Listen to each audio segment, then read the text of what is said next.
अभी तक हम लोगों ने ये पढ़ा कि रिप्रोडक्शन जो होता है ये स्पीसीज की कंटिन्यूटी के लिए होता है। ठीक है, रिप्रोडक्शन एक बायोलॉजिकल प्रोसेस है जिसके तहत कोई भी स्पीसीज अपनी संख्या को बढ़ाता है। ठीक है, साथ ही साथ अपनी कंटिन्यूटी को अनंत काल तक पृथ्वी पर बनाए रखता है। ठीक है, मतलब समझ गए ना भाई। कोई इंडिविजुअल है अपने जीन को अपने आप स्प्रिंग में देगा, फिर उसके बाद आप स्प्रिंग फिर प्रोडक्शन करेगा। ठीक है, फिर वो अपना आप स्प्रिंग पैदा करेगा। इस तरह से जनरेशन टू जनरेशन, पीढ़ी दर पीढ़ी जो जीन का फ्लो होता रहेगा और उस स्पीसीज की पहचान पृथ्वी पर बनी रहेगी। ठीक है, यही होता है ना। तो ये रिप्रोडक्शन हमने आपको बताया कि दो तरह का होता है। ठीक है, पहला जो होता है एसेक्सुअल रिप्रोडक्शन होता है, ठीक, जिसमें सिंगल पेरेंट की आवश्यकता होती है। और दूसरा जो होता है सेक्सुअल रिप्रोडक्शन होता है जिसमें कि दो पेरेंट की आवश्यकता होती है, मतलब दो इंडिविजुअल ही मिलकर तभी सेक्सुअल रिप्रोडक्शन कर सकेंगे। ठीक है, दूसरी चीज मैंने बताया कि जो सेक्सुअल रिप्रोडक्शन होता है उसमें गैमीट का फॉर्मेशन होता है, जबकि एसेक्सुअल रिप्रोडक्शन में गैमीट का फॉर्मेशन नहीं होता है। जब गैमीट का फॉर्मेशन नहीं होता तो गैमेटिक फ्यूजन का प्रश्न नहीं होता है। ठीक है, तो पहले आज के इस सेशन में हम लोग एसेक्सुअल रिप्रोडक्शन के बारे में डिस्कस करेंगे। Asexual reproduction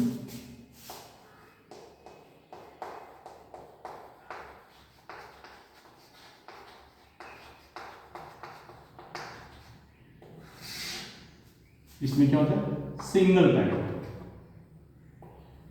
single parent. ठीक है, सिंगल पेरेंट ही आप स्प्रिंग पैदा करने में सक्षम होता है। ठीक है, single parent capable to produce offspring. ठीक है, अब देखिए जो ऑफ स्प्रिंग होता है, जो एसेक्सुअल रिप्रोडक्शन के द्वारा पैदा होता है, वो एग्जैक्टली क्या होता है अपने पेरेंट की तरह ही होता है। ठीक है, जेनेटिकली और मॉर्फोलॉजिकली भी। ठीक है, ऑफ स्प्रिंग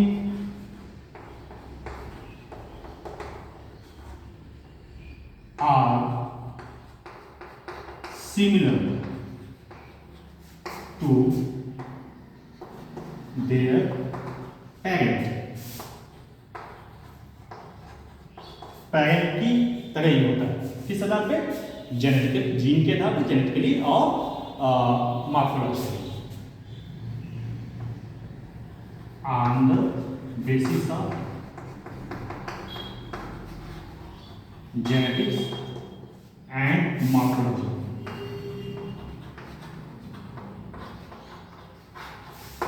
ठीक है, मतलब जीन का कंटेंट जो होता है आप स्प्रिंग में एकदम ऐसा ही होता है जैसा कि पेरेंट में होता है। ठीक है, तो यहीं से देखिए एक शब्द का बायोलॉजिकल टर्म है क्लोन। ठीक है, क्लोन में क्या होता है, क्लोन में भी जो इंडिविजुअल्स होते हैं वो मॉर्फोलॉजिकली और जेनेटिकली सिमिलर होते हैं। ठीक है, अब जैसे मैं आपको बता रहा हूँ, मिटा रहा हूँ। ठीक है,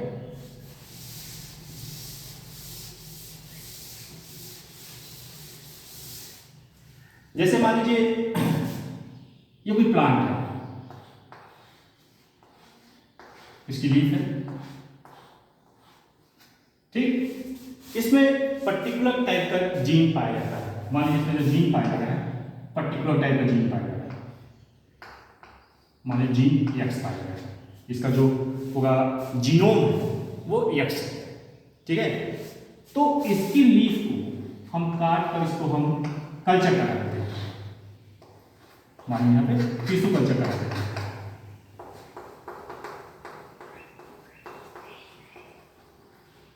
तो इससे जो प्लांट बनेगा टिश्यू कल्चर के बाद, इसका भी जो जीन होगा, जीनोम जो होगा बिल्कुल एक्स होगा, यानी बिल्कुल इसकी तरह ही। ठीक है, तो जब इंडिविजुअल जो होते हैं एक दूसरे से जेनेटिकल आधार पे और मॉर्फोलॉजिकल आधार पर बिल्कुल एक जैसे हों तो उनको एक दूसरे का क्लोन कहा जाता है। ठीक है, जैसे मान लीजिए एक और उदाहरण आपको देते हैं कि जो पहला क्लोन बनाया गया था इयान बिलमुथ ने बनाया था शिप का, भेड़, ठीक है, जिसका नाम था डॉली। ठीक, डॉली अभी कुछ साल पहले उसकी मृत्यु हो गई गठिया से। ठीक है, तो वो डॉली जो थी प्रथम क्लोन मानी जाती है। तो क्लोन समझ में आ गया। क्लोन का मतलब होता है कि कई इंडिविजुअल जो एक दूसरे से जीन के आधार पर और मॉर्फोलॉजिकली जो होते हैं वो सिमिलर होते हैं। ठीक है, इनको हम एक दूसरे का क्लोन करते हैं, देखने में एकदम एक जैसे लगते हैं, एग्जैक्ट कॉपी होते हैं एक दूसरे के। बात समझ में आ गई है ना? ठीक, तो इस चीज को याद रखिएगा कि प्रथम क्लोन जो था वो शिप का था, शिप, ठीक है, जिसका नाम डॉली था और इसको बनाने वाले वैज्ञानिक का नाम था इयान बिलमुथ। ठीक है,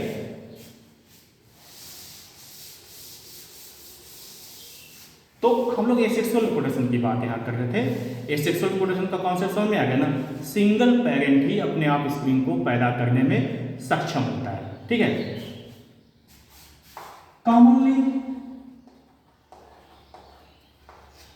commonly in single cell individuals, single cell individual, ठीक है, जो सिंगल सेल इंडिविजुअल होते हैं and relatively simple animal and plant reproduce asexually. ठीक है, मतलब ज्यादातर केसेस में जो सिंगल सेल इंडिविजुअल होते हैं, सिंगल सेल ऑर्गेनिज्म जो होते हैं, जैसे अमीबा हुआ, ठीक है, बैक्टीरिया हुआ, ठीक, और सिंपल एनिमल्स होते हैं जिनकी संरचना बड़ी सिंपल होती है, ठीक, या सिंपल प्लांट जो होते हैं वो ये सेक्सुअल रिप्रोडक्शन से रिप्रोड्यूस करते हैं। ठीक है, कॉम्प्लेक्स ऑर्गेनिज्म में ये सेक्सुअल रिप्रोडक्शन बड़ा रेयर होता है, यानी कि एनिमल के केस में जो हाईली डेवलप्ड एनिमल्स होते हैं, उच्च वर्ग के फाइलम के जो एनिमल्स होते हैं उसमें ये सेक्सुअल रिप्रोडक्शन नहीं पाया जाता है। लोअर क्लास के एनिमल्स में, लोअर फाइलम के एनिमल्स में जो रिलेटिवली अनडेवलप्ड होते हैं उनमें जो है ये सेक्सुअल रिप्रोडक्शन पाया जाता है। ठीक है, जैसे मैं आपको बता रहा हूं, प्रोटिस्टा फॉर एग्जाम्पल, मोनेरा। ठीक है, बताइए प्रोटिस्टा क्या होता है? बताइए प्रोटिस्टा का मतलब क्या होता है? प्रोटिस्टा का मतलब होता है सिंगल सेल यूकैरियोटिक ऑर्गेनिज्म। ठीक है, ऐसा यूकैरियोटिक ऑर्गेनिज्म जो सिंगल सेल हो, उन सभी को हम प्रोटिस्टा में रखते हैं। ठीक है, जैसे डायटम, यूग्लिना, पैरामीशियम, अमीबा, ये सब क्या है? प्रोटिस्टा में आते हैं। ठीक, मोनेरा में क्या आते हैं? मोनेरा में वो सभी ऑर्गेनिज्म जिसमें प्रोकैरियोटिक सेल्स पाई जाती है उनको हम मोनेरा में रखते हैं। तो प्रोटिस्टा में भी एसेक्सुअल रिप्रोडक्शन होता है, मोनेरा में भी एसेक्सुअल रिप्रोडक्शन होता है। अब देखिए, इन सभी ऑर्गेनिज्म में जो सिंगल सेल ऑर्गेनिज्म होते हैं, जैसे आप प्रोटिस्टा की बात कर लीजिए या मोनेरा की बात कर लीजिए, इसमें जो एसेक्सुअल रिप्रोडक्शन होता है सिंपली सेल डिवीजन के द्वारा होता है। और ये सेल डिवीजन दो तरह से हो सकता है। सेल डिवीजन मतलब कोशिकाओं का विभाजन। एक कोशिका दो बराबर भागों में बट जाए तो उसको हम सेल डिवीजन कहते हैं। तो सेल डिवीजन अगर दो बराबर भागों में कोशिकाएं बट रही हैं तो उसको हम बाइनरी फिजन कहते हैं। Binary fission. ठीक है, अगर ये कोशिका दो बराबर भागों में नहीं बट रही है, अनइक्वल डिवीजन हो रहा है, तो उसको हम बडिंग कहते हैं। ठीक है, बाइनरी फिजन मोनेरा के केस में होता है। मोनेरा, ठीक, इसमें क्या होता है कि एक सेल है, ठीक, वो दो बराबर भागों में डिवाइड कर जाती है।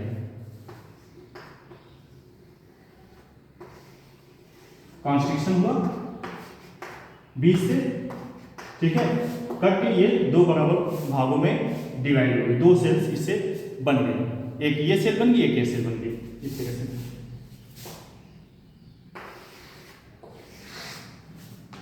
ठीक है, दो तरह की सेल, दो सेल एक सेल से बन गई, तो इसको बाइनरी डिवीजन कहते हैं। बडिंग में क्या होता है? बडिंग में अनइक्वल सेल डिवीजन होता है।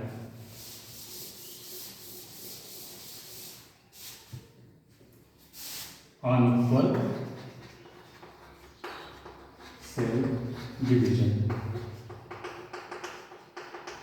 यहां पे भी लिख देता हूं इक्वल सेल डिवीजन, मतलब दो बराबर भागों में सेल कट रही है, इक्वल सेल डिवीजन।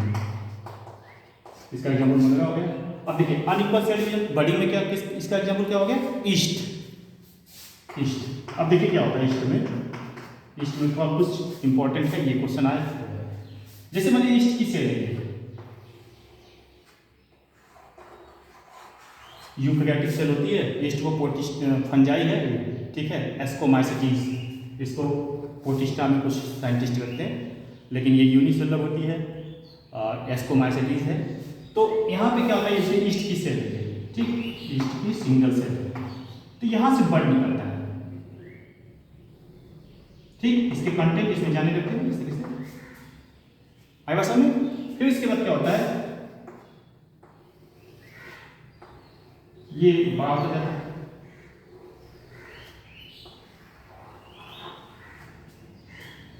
ठीक, ये बड़ी और बड़ी होती चली जाती है। उसके बाद ये बड़ी बड़ी होती चली जाएगी और आप एक समय ऐसा आएगा कि ये बराबर हो जाएगा। फिर ये जो सेल है इससे बड़ निकलेगा, ये सेल है इससे बड़ निकलेगा, इस तरह से एक लाइन बन जाती है, ठीक है। देखिएगा यहाँ एक चीज़ बताऊंगा, ध्यान से देखिएगा। तो ये सिंगल सेल है, बडिंग के द्वारा ये जो नई सेल बनी ये इससे अलग नहीं हुई, इसके साथ लगती गई। फिर इसके बाद ये जो नई सेल बनी इससे नहीं अलग हुई, फिर ये जो नई सेल बनी इससे अलग नहीं हुई, एक फिलामेंट लाइक स्ट्रक्चर बन जाता है, ठीक है। सिंगल सेल एक फिलामेंट लाइक स्ट्रक्चर बना लेता है। इस स्ट्रक्चर को हम बोलते हैं स्यूडोमाइसीलियम। क्या बोलते हैं?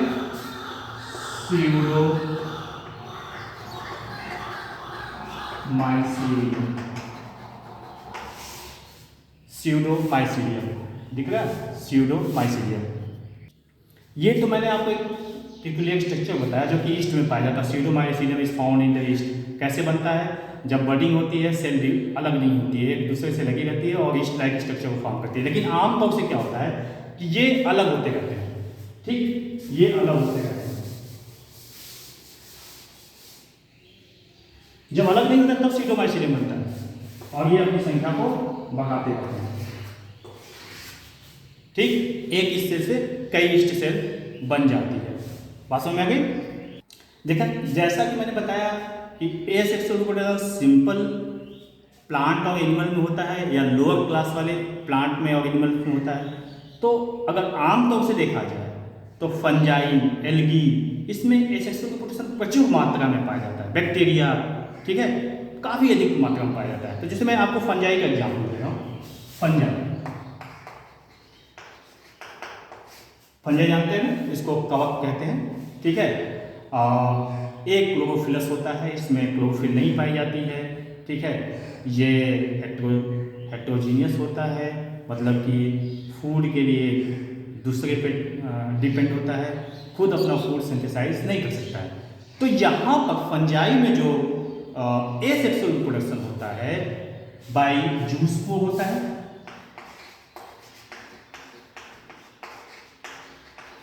ठीक, जैसे सेपोलेरिया एग्जाम्पल, सेपोलेरिया।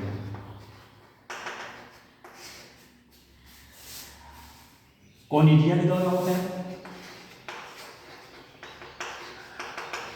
और स्पोरियोस्पोर के द्वारा होता है।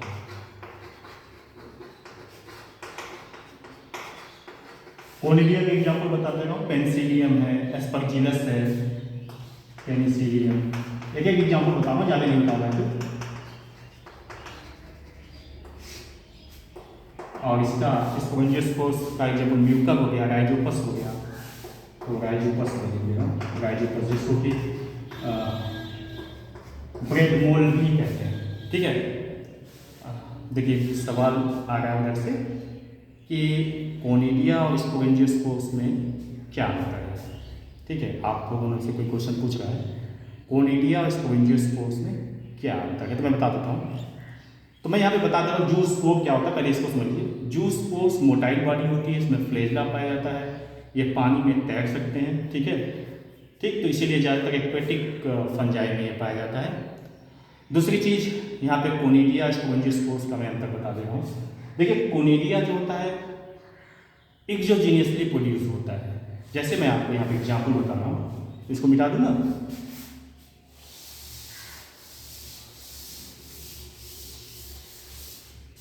जैसे मान लीजिए कि ये कोनिडियोफोर है, जिस पर कि कोनिडिया का बनना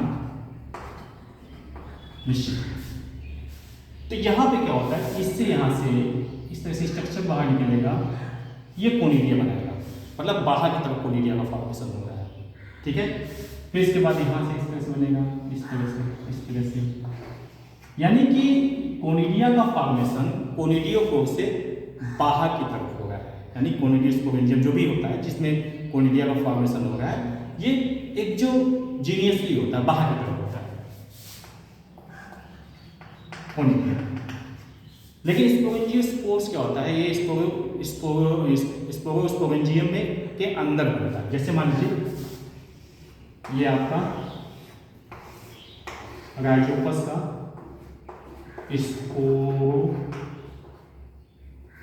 स्पोरेंजियम, ये ठीक, ये तो स्पोरेंजियोफोर है, स्पोरेंजियोफोर यहाँ पे स्पोरेंजियोफोर।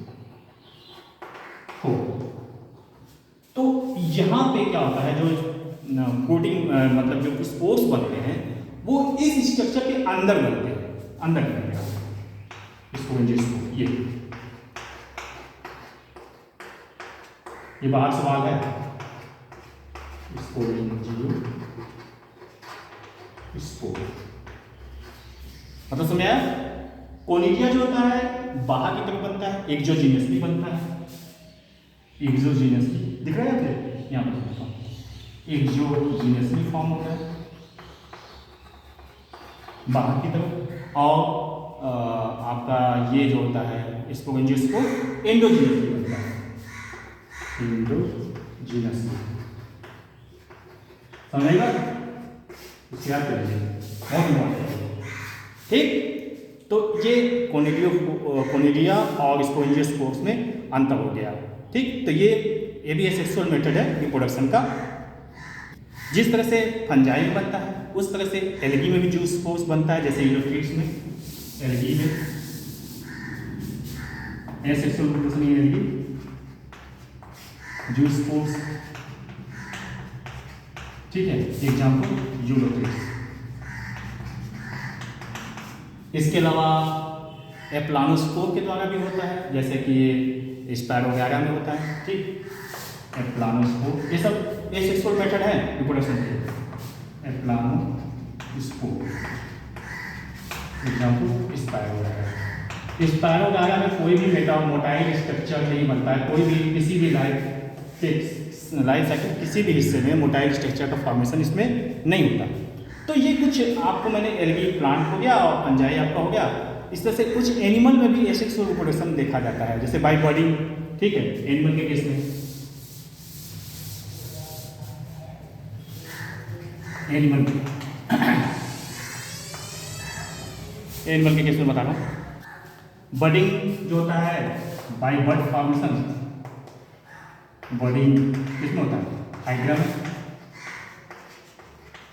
ठीक है, हाइड्रा केस में बडिंग होता है। आपको ऑलरेडी 11th वाली क्लास देखिएगा, वीडियो उसका पड़ा हुआ है, तो उसमें मैंने बताया। ठीक, और इसके अलावा जेम्यूल फॉर्मेशन के द्वारा भी तो